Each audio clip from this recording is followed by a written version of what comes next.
The rain was coming down in sheets, Okay, the kind Toby, of freezing I'm right here. mid-November sleet that turns I-90 into a black mirror of ice Okay, and twisted Toby, metal. I'm right here. And my dispatcher, Miller, was screaming in my ear about a deadline in Seattle.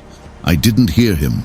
I was looking down at a soaked, shivering 8-year-old boy standing on my running board, his knuckles white as he gripped the mirror bracket, his eyes wide with a terror that had nothing to do with the cold.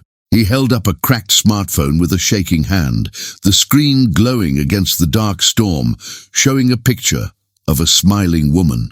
"Sir," he whispered, his voice barely cutting through the roar of the diesel engine and the wind. "My mommy went with a man from the internet. She said 20 minutes. It's been 3 hours. And his car, it had scratches on the inside of the door." I looked at the road, then at the kid, and I reached for the dash valve. I pulled the yellow knob, locking the brakes, and killed the engine. Miller was still yelling about the load when I ripped the headset off and threw it on the dash. I wasn't going to Seattle.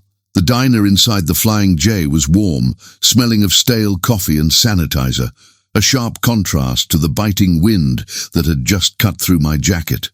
I sat the kid, he said his name was Toby, in a booth near the back, away from the prying eyes of the few other drivers who were waiting out the storm. He was small for his age, wearing a frantic mishmash of clothes, a superhero t-shirt, a hoodie that was too big, and sneakers that were soaked through. He was vibrating, his teeth chattering so hard I could hear it over the low hum of the refrigerator unit behind the counter. I signaled the waitress, an older woman named Barb, who had been pouring coffee on this stretch of highway since before I started driving. She took one look at the boy, her face softening into that worried frown mothers get, and immediately brought over a hot chocolate and a plate of fries. She didn't ask questions. She knew better. "Eat," I said gently, sliding the plate toward him. "You need the heat." Toby shook his head, staring at the phone on the table between us. "I can't. He took her, mister. I know he did." "Tell me exactly what happened," I said, keeping my voice low, the way you speak to a spooked horse. I leaned forward, resting my forearms on the table, trying to look less like a 6'4" wall of exhaustion and more like someone who could help. "Start from the beginning. You said a date?" He took a shaky breath, wrapping his small hands around the warm ceramic mug. "Mummy, she's been lonely. She met a guy on an app, said he was a businessman. They were supposed to meet here, just for coffee, because she said public places are safe. She told me to sit in the booth and play my game and she'd be right over there." He pointed to a booth near the window, now empty. "She sat with him?" "Yeah, he was big. Not fat, just big. He had a nice suit, but his shoes were muddy. I saw them when he walked in." Kid was observant. That was good. "What happened next, Toby?" "They talked. He was smiling a lot, but Mommy looked weird, like she was shrinking. Then he stood up and grabbed her arm, not hard, but firm, like he was steering her. He told her he had a present for me in his car, a PlayStation. He said they just needed to go get it." I felt the familiar tightening in my gut, the cold feeling that had nothing to do with the weather. It was the radar pinging, the sense that something predatory had passed through here. "Did she want to go?" "She said no first," Toby whispered, tears finally spilling over his lashes. "She said, let's just finish coffee." But he whispered something in her ear. "And she turned white, mister, paler than paper. She looked at me, then looked back at him, and she nodded. She came over and told me to stay right here, do not move, she'd be back in 5 minutes. She gave me her phone to play on so I wouldn't be bored. That was 3 hours ago." I looked at the phone, no SIM card warning on the screen, but it was connected to the truck stop Wi-Fi.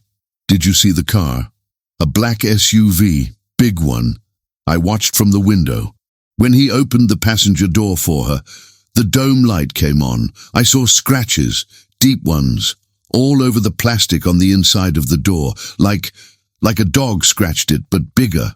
Fingernails. Someone had tried to claw their way out of that car before. I sat back, running a hand over my face. This wasn't a blind date gone wrong. This was a hunting trip.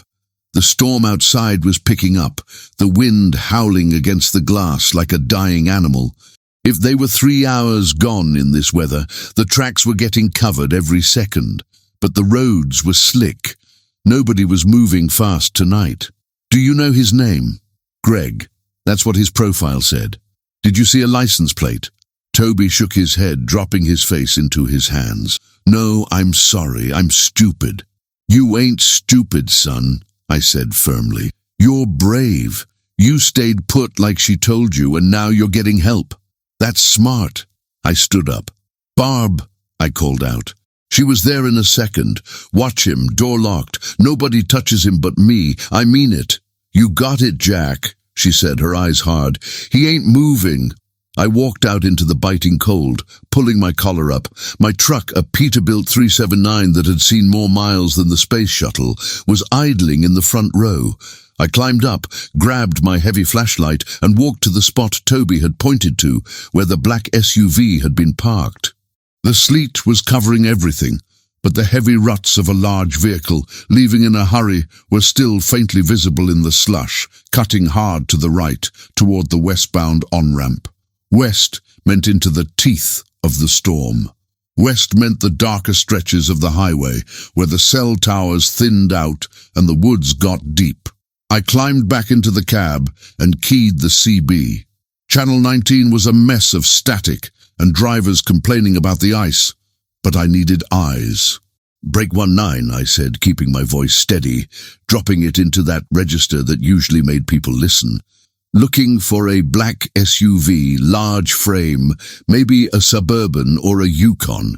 Left the Flying J at mile marker 104 about 3 hours ago. Possible kidnapping situation. Driver is a white male, large build. Passenger is a woman held against her will. Any of you hands see anything westbound? Static. Then, a crackly voice from a hauler I knew by the handle, Pipeline. Hey, Redline, that you? I'm miles up near the gorge. It's a parking lot out here. Jackknifed Swifty has the left lane blocked. Traffic is crawling. If he went west, he didn't get far past the 120. Thanks, Pipeline. Keep your eyes peeled. I looked at my trailer. I was hauling 40,000 pounds of rolled steel. On dry pavement, I was heavy. On ice, I was a sled. If I had to maneuver, if I had to chase, I couldn't do it with the coil. I looked at the manifest on my seat. This load was worth more than my truck. Miller had been clear. Late delivery meant a contract penalty that would bankrupt the company, and abandoning a load was a career death sentence. If I dropped this trailer here, I was done. No one would insure me again. I'd be blacklisted. I looked through the diner window. Toby was watching me, his small hand pressed against the glass, his face a ghost in the condensation. I didn't hesitate. I jumped down, boots crunching in the slush, and cranked the landing gear. My arms burned with the cold and the effort, the gears groaning in protest. I pulled the kingpin release, disconnected the airlines, and jumped back into the cab. I dumped the suspension, pulled forward, and felt the truck leap forward light and unburdened. I was bobtailing now, just the tractor. Dangerous on ice because there's no weight on the drive tires, but fast. I was agile. I pulled up to the front door of the diner. I ran inside, grabbed Toby's jacket from the booth, and scooped the kid up.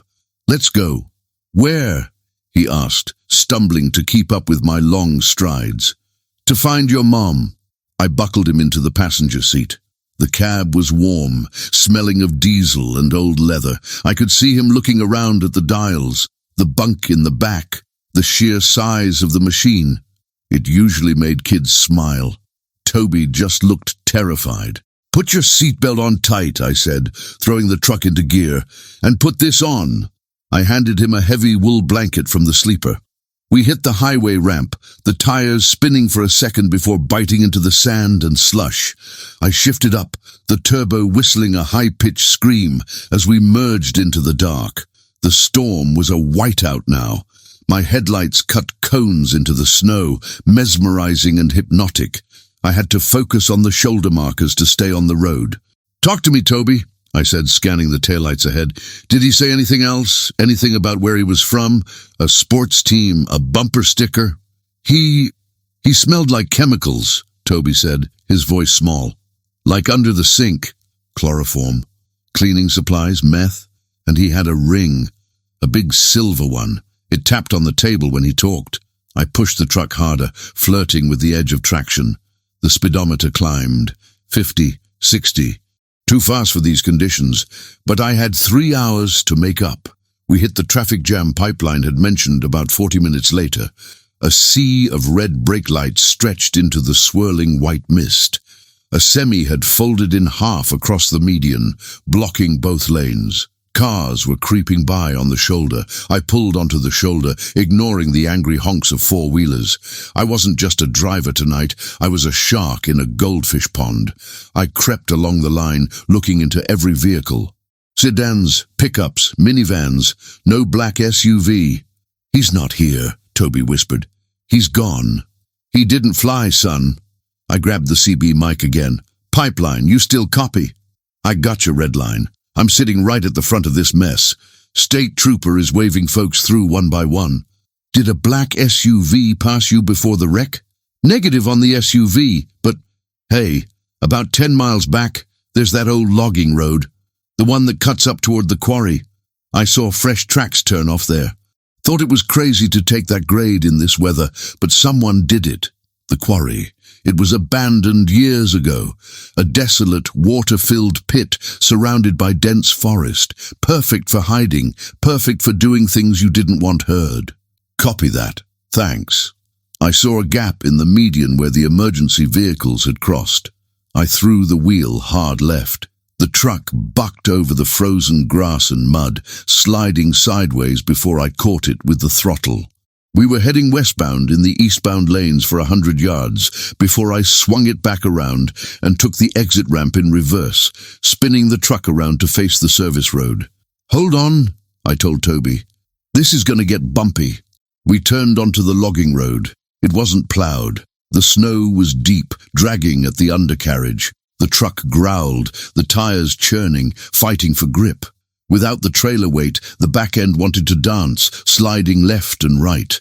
I had to feather the throttle, keeping momentum without spinning out. "Why are we going here?" Toby asked, his voice trembling. "Because he left the highway," I said, my eyes scanning the tree line. "And there's only one reason to leave the highway in a blizzard." We drove for 20 minutes, the trees closing in like prison bars. The road grew steeper. My temperature gauge was rising. The engine was working hard in the low gear, lacking the airflow to cool down. Then I saw it, glinting in the beam of my headlights, caught in the brush off the side of the trail. A reflector. I slowed down, killing the headlights and switching to the running lights. I didn't want to announce my arrival. I crept forward. It was the SUV. It had slid off the track and nosed into a ditch, the back wheels hanging in the air. The engine was running. I could see the exhaust puffing white in the cold air. "Stay down," I commanded Toby. "Floorboard, blanket over your head. Do not make a sound." He scrambled down without a word. I reached under my seat and pulled out the tire thumper, a 18-inch length of solid hickory weighted with lead. It wasn't a gun, but in close quarters it broke bone just fine. I cracked the door open and slipped out into the storm. The wind howled, masking the sound of my boots on the snow. I moved toward the SUV, keeping to the shadows of the trees. The windows were dark, tinted. I couldn't see inside. I crept up to the rear driver's side. I could hear music thumping from inside, heavy bass. I moved to the driver's door. I took a breath, the cold air burning my lungs, and centered myself. Violence is a tool, not a mood. You use it when the lock won't turn. I ripped the door open, empty. The driver's seat was empty. I spun toward the back seat, empty. Panic flared hot in my chest. I looked at the snow. 2 sets of footprints led away from the car, deeper into the woods, toward the old crusher building that loomed like a skeleton against the grey sky. One set of prints was heavy, deep boots. The other set was dragging. He was carrying her, or dragging her. I looked back at my truck. Toby was safe for the moment. I couldn't bring the truck any closer. I started to run. The snow was knee-deep, sucking at my legs, turning every step into a battle. I followed the drag marks. They wound through the rusted machinery of the old quarry, past silent conveyor belts and crushed rock piles. I reached the main crusher building, a massive corrugated metal structure with half the roof missing. The wind whistled through the gaps, sounding like human screams. I stopped at the large sliding door, which was cracked open a foot. I listened. At first, just the wind. Then, a voice. Male. Calm. Almost conversational. "Just bad luck, Sarah. That's all. The car stuck. But we can make the best of it. It's romantic in a way, just us and the cold." Then a sob. Muffled. "Please, my son, he's waiting. He's fine. He's playing his game. Forget about him for a minute. Focus on me." I gripped the hickory stick until my knuckles popped. The rage that washed over me was cold, efficient. It wasn't the hot anger of a bar fight. It was the icy resolve of a man seeing a line crossed that should never be crossed. I squeezed through the gap in the door. Inside, it was cavernous and shadowed. He had a camping lantern set up on a rusted workbench. Sarah was huddled in the corner on a pile of old tarps. Her coat was torn. Her face was bruised. The man, Greg, was standing over her, taking off his suit jacket. He was big, like Toby said, broad shoulders, thick neck. He moved with the arrogance of someone who had done this before and gotten away with it. "You know," he said, loosening his tie, "I usually like to do this in a warm bed, but there's something primal about this, don't you think?" He reached for her. She kicked out, weak and terrified. He laughed and caught her ankle. I stepped into the light. "Let her go!" My voice echoed in the metal cavern, louder than I intended. Greg spun around, dropping her leg. He squinted at me, the lantern light casting long, dancing shadows. He didn't look scared. He looked annoyed. "Who the hell are you?" he sneered, sizing me up. "The roadside assistance? I didn't call a tow truck." "I'm the ride home," I said, walking forward slowly. "Step away from the lady." He laughed, a sharp barking sound. "You're a truck driver. I can smell the diesel on you. You lost, fat boy? You wander away from the buffet?" He reached into his waistband and pulled out a knife. It was a hunting knife, serrated, 6 inches of steel glinting in the lantern light. "Turn around and walk away," he said, his voice dropping, "or I'll gut you right here and leave you for the wolves." I didn't stop walking. "You got a knife. That's cute. I'm warning you." He crouched, shifting his weight. He knew how to fight. This wasn't a drunk, this was a predator. "Sarah," I said, not taking my eyes off him. "When I move, you run. You run to the door. My truck is down the hill. My name is Jack. My truck is unlocked. Toby is inside." "Toby?" She gasped, her head snapping up. "He's safe. Go." Greg lunged. He was fast for a big man. The knife slashed out, aiming for my stomach. I twisted, sucking in my gut, feeling the wind of the blade slice through my jacket. I swung the hickory stick. It connected with his wrist with a sickening crack. He howled, dropping the knife, but he didn't stop. He tackled me, his shoulder driving into my chest, slamming me back into the rusted metal of a conveyor belt. The air left my lungs. He was on top of me instantly, punching, his heavy rings tearing at my face. I tasted blood. He was strong, fueled by adrenaline and psychosis. His hands went to my throat, thumbs digging into my windpipe. "You should have stayed in your truck," he screamed, spit flying in my face. The edges of my vision started to go black. I couldn't breathe. I flailed, my hand scrabbling in the dirt and gravel. Sarah screamed. I saw her out of the corner of my eye. She hadn't run. She had picked up the lantern. She swung it with both hands, smashing it into the side of his head. Glass shattered. The light went out, plunging us into near darkness, illuminated only by the faint grey light of the storm coming through the roof. Greg roared in pain, his grip loosening just for a second. That was all I needed. I brought my knee up hard into his groin. He doubled over, gasping. I shoved him off, rolling to my feet, gasping for air. He was getting up, staggering, blood running down his face from where the lantern hit him. He groped for the knife on the floor. "No," I growled. I stepped in, grabbed him by the lapels of his expensive suit, and drove him backward. I slammed him into the steel support beam of the building. Once, twice. He slumped, dazed. "That's for the kid," I panted. He looked up at me, one eye swelling shut, grinning through bloody teeth. You think this is over? I'm a respected man. My father is a judge. You touch me, you go to jail. I'll say you attacked me. I'll say you tried to rob us." He was confident. Even beaten, he was confident. He knew the system. He knew guys like him won and guys like me, drifters, truckers, took the fall. "You really think anyone will believe a trucker over a vice president of marketing?" He wheezed. I looked at him.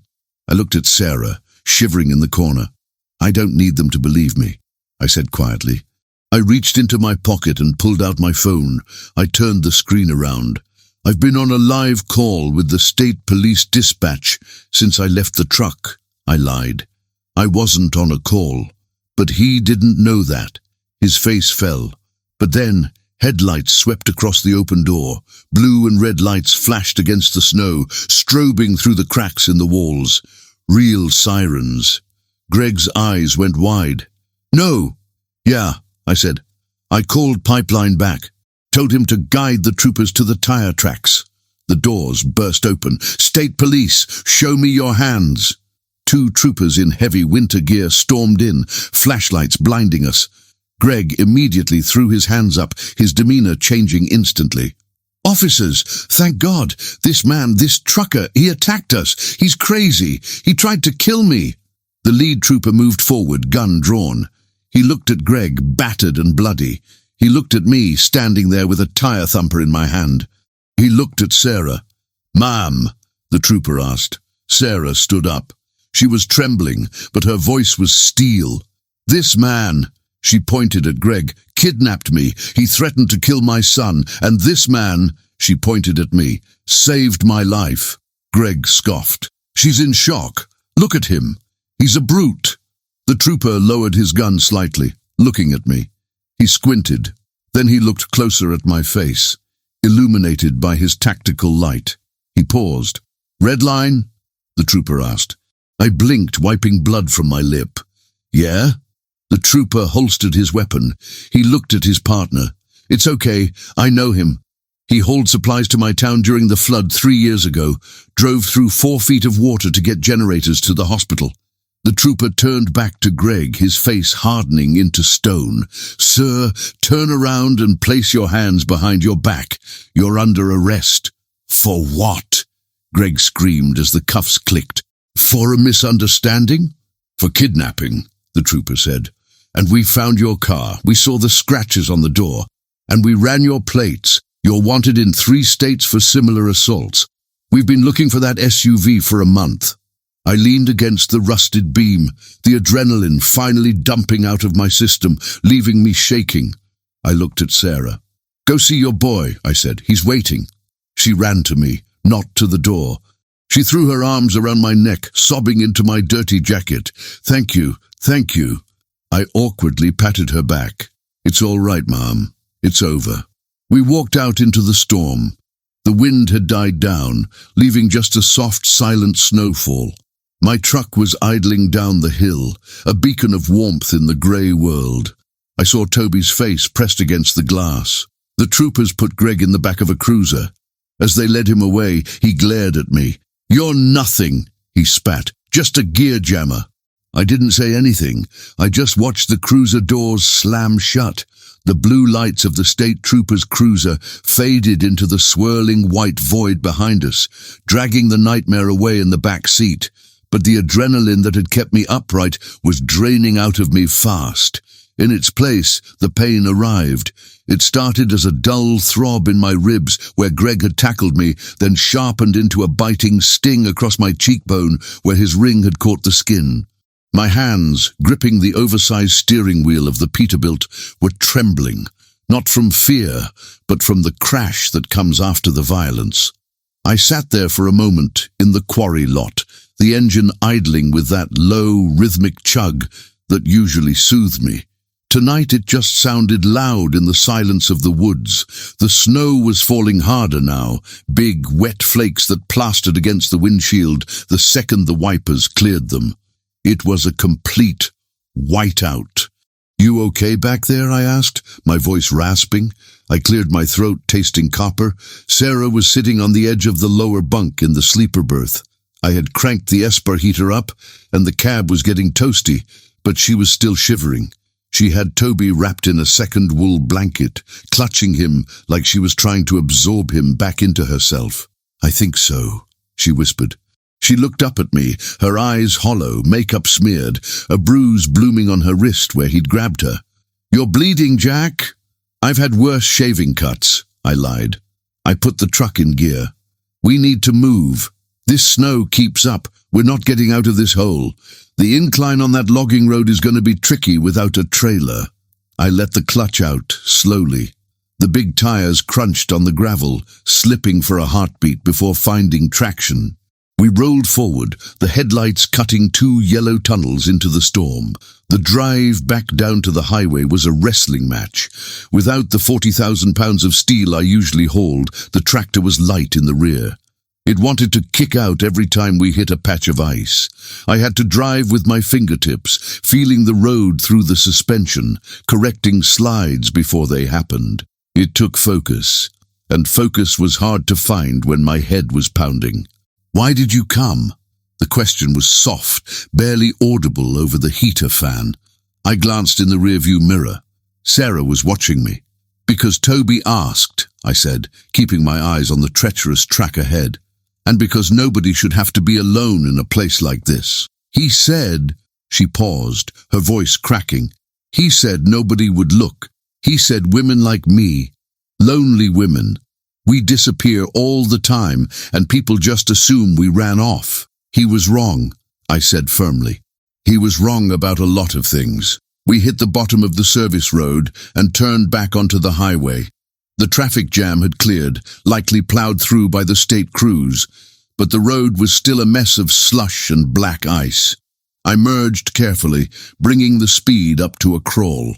35 miles an hour, it was going to be a long drive back to the Flying J. The CB radio crackled to life. "Break 19, looking for red line. You out there, driver?" It was Pipeline. His voice sounded thick, worried. I grabbed the mic, wincing as the movement pulled at my bruised ribs. "I'm here, Pipeline. Westbound on the slab. Mile marker. Looks like 118. "Thank God." Pipeline came back, and I could hear the relief in the static. "State boys told us they had the suspect in custody, but they didn't say where you were. You good?" "I'm rolling," I said. "Got the passengers. We're heading back to the J to get my trailer, and to get these folks their car." "Copy that." "Hey, Redline, you got ears on?" "Go ahead." "There was a lot of chatter when you dropped that load, Jack. A lot of boys heard you go off route. We're all at the J. We ain't moving till you get back." I frowned. "The weather that bad?" "Weather's bad, yeah, but that ain't why we're waiting." The radio went silent. I hung the mic up, confused. Truckers don't wait. Time is money. If the road is open, the wheels are turning. For a group of them to sit still, that was rare. I looked back at Toby. He had fallen asleep, his head resting on his mother's lap. The resilience of kids never ceased to amaze me. Or maybe it was just exhaustion shutting him down. "He's out," Sarah said, stroking his hair. She looked out the window at the passing darkness. "I was so stupid, Jack. I should have known." "Don't," I said. "Don't do that." "But the profile, he seemed so normal. He was funny. He sent pictures of a dog. I've been on my own for 2 years, since Toby's dad took off. You get tired of the silence, you know. You get tired of being the only one worrying about the rent and the school bus and the leaking roof. You just want someone to tell you it's gonna be okay for 5 minutes." She wiped a tear away. "I walked right into it. I put my son in danger because I didn't want to eat dinner alone." My grip tightened on the wheel. I knew that feeling. The silence of the road could be deafening. It's why we talk on the CB. It's why we sit in diners for an hour over a cup of coffee we finished in 10 minutes. Predators know how to mimic people, I said, my voice low. That's their job. They look for the cracks in the armor. You didn't do anything wrong, Sarah. You trusted someone. That shouldn't be a sin. It feels like one tonight, she whispered. We drove in silence for a while. The rhythm of the road, the hum of the tires, the wiper blades slapping back and forth. It was hypnotic. My eyelids felt heavy. The adrenaline crash was turning into deep fatigue. I rolled my window down an inch, letting the freezing air blast my face to stay sharp. You have a family, Jack? Sarah asked suddenly. I stiffened. The question always hit a nerve. I had one, I said, keeping it vague. Long time ago. What happened? Life, I said. The road.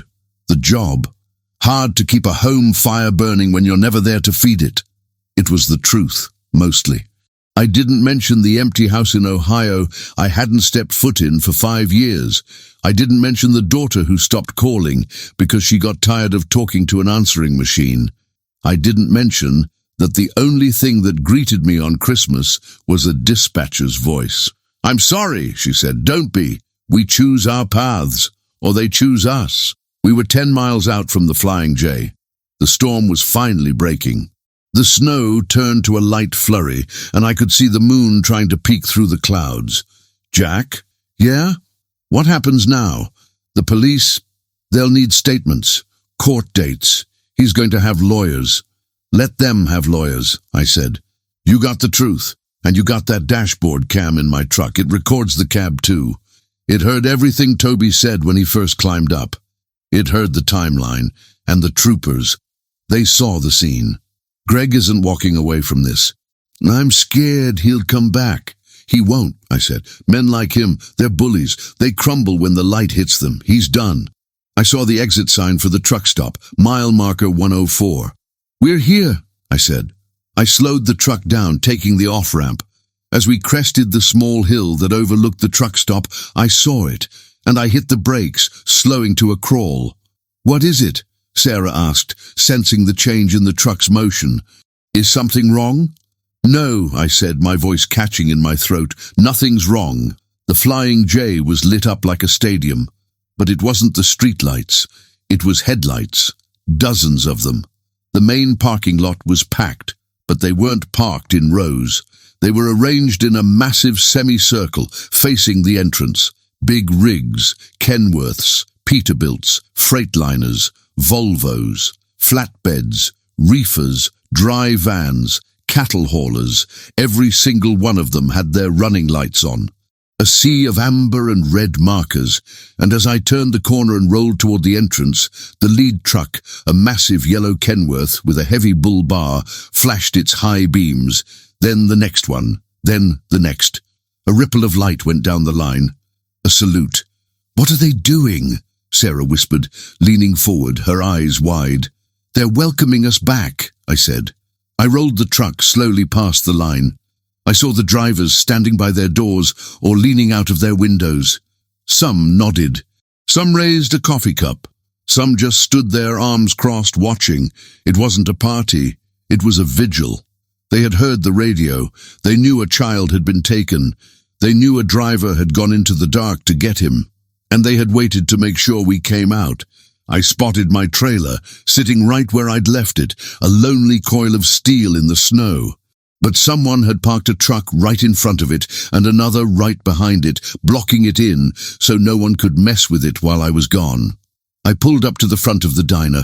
The glass doors flew open before I even set the brakes. Barb, the waitress, came running out without a coat, her apron flapping in the wind. Behind her was a group of drivers, big men in flannel and neon vests. I pulled the yellow knob. Pshh! I turned the key. The engine died, and the sudden silence was deafening. I opened the door and climbed down. My knees almost buckled when I hit the pavement, but a hand grabbed my arm. I gotcha, Redline, Pipeline said. He was a bear of a man, bearded and greasy, smelling of cigarettes and diesel. He steadied me. You look like hell, brother. Feel like it, I grunted. I reached back into the cab and helped Sarah down. Then I reached in for Toby. The boy was awake now, rubbing his eyes. I lifted him out, setting him on the ground. When Toby's feet hit the pavement, the group of truckers went silent. They just looked at him. Then slowly, the clapping started. It wasn't a roaring ovation, just a slow, steady clap from 40 pairs of callous, grease-stained hands, a sound of respect. Sarah covered her mouth, tears streaming down her face again. Barb pushed through the men. "Oh, honey," she cried, and wrapped Sarah in a hug that looked like it could crack ribs. "You poor thing. Come inside, I got soup hot, I got blankets." She looked at me, her eyes wet. "You too, Jack, you're eating, on the house, forever." "I could eat," I admitted. We walked into the diner. It was packed. Every booth was full of drivers who had stayed off the road to see this through. As we walked down the aisle, men nodded. One guy, an old-timer with a Vietnam vet hat, stood up and simply tipped his cap to me. I felt that tightness in my throat again. We spend our lives alone in these cabs, fighting the four-wheelers, fighting the dispatchers, fighting the clock. We pretend we don't need anybody, but when the chips are down, when there's a wolf at the door, the pack forms. We sat in the back booth. Barb brought food before we even ordered. Burgers, fries, soup, pie. A state trooper, not the ones from the quarry, but a local sergeant, walked in a few minutes later. He took his hat off and approached the table. "Ms. Miller?" he asked Sarah. "Yes, we have your vehicle. It was towed to the impound for processing, but we'll have it released to you by morning. We have a victim advocate coming to take you and your son to a hotel for the night, on the state's dime. You don't have to worry about anything tonight." Sarah nodded, exhausted. "Thank you." The sergeant looked at me. He scanned my bruised face, the blood on my jacket. "You Jack Mercer?" "That's me. I got a report from the staties up at the quarry. Said you assaulted a suspect." The diner went dead silent. Forks froze halfway to mouths. Every eye turned to the cop. The sergeant paused, letting the silence hang. Then he cracked a small smile.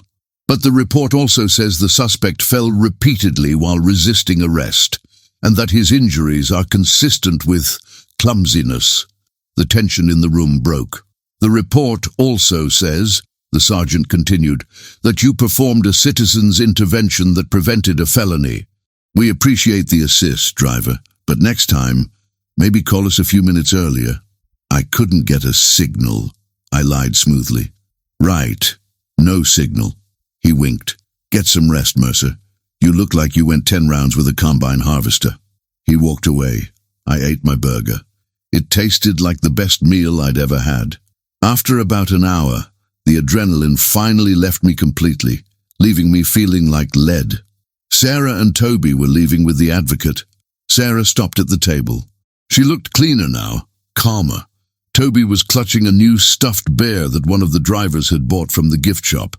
"Jack," she said. I stood up, wincing. "Ma'am." She didn't say anything. She just stepped forward and hugged me. It was a fierce, desperate hug. "You gave me my life back," she whispered in my ear.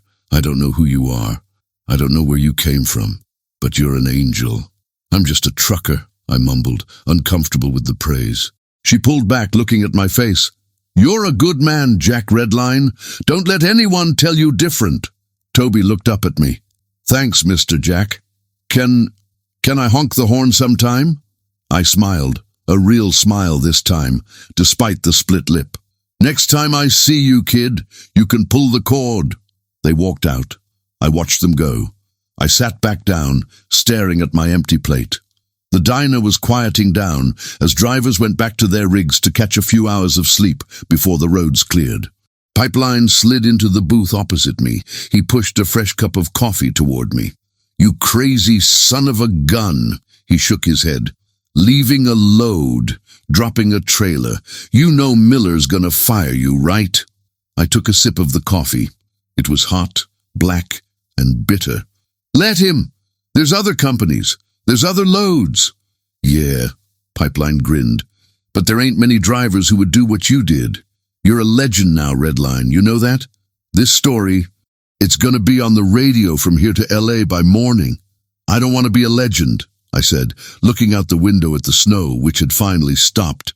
"I just want to get to Seattle." Pipeline laughed. "Well, you got an army outside to help you hook back up. We'll get you dug out." I nodded. "Thanks." I looked out at the parking lot. The storm was over. The world was white and clean. The violence of the quarry felt 1,000,000 miles away. But I knew it wasn't. I knew it was always there, lurking on the edges of the headlights. The wolves were always out there, but so were the sheepdogs. I finished my coffee.